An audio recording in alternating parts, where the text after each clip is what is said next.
I would like to deal with some neurological problems which are of interest and which also have a very high incidence in the population.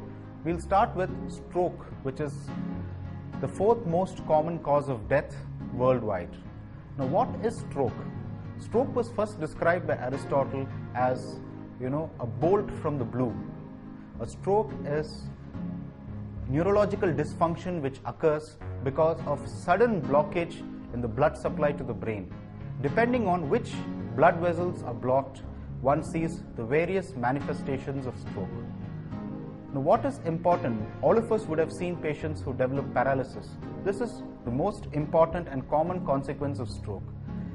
In addition, other clinical manifestations that we must be aware so as to rush our patients to a hospital is weakness of any one half of the body, weakness of any one limb which occurs immediately, difficulty in speaking, swallowing, any slurring of speech, imbalance which occurs very acutely within a few seconds to a few minutes would be a heralding feature of a stroke.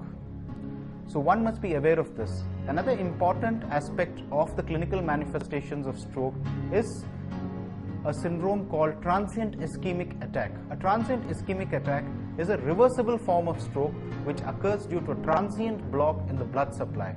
It could be just the weakness of one limb or weakness of both limbs occurring for a few seconds, a few minutes, or sometimes lasting a few hours. By definition, it should last less than 24 hours and recover completely.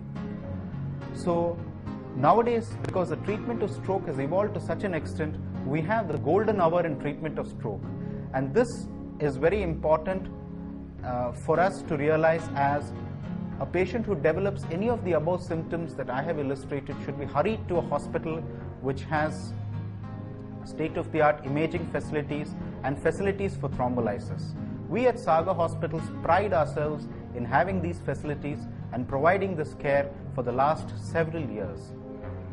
A stroke patient who comes into the emergency is usually triaged initially to discover which blood vessel is blocked, and this is at first done clinically, and then we have state-of-the-art imaging facilities such as a CT scan, brain, MRI, including MR diffusion, which can detect a stroke as early as 15 to 20 minutes after the occurrence.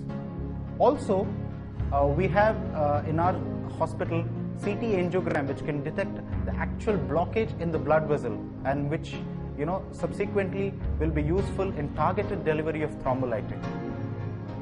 The importance of these imaging facilities is that intravenous thrombolysis, which is administration of a drug called recombinant tissue plasminogen activator, can be initiated within 3 hours of stroke onset, and if given rightly in the correct subset of patients who satisfy the criteria for administration of this drug, can have very good outcome, functional outcome in a stroke.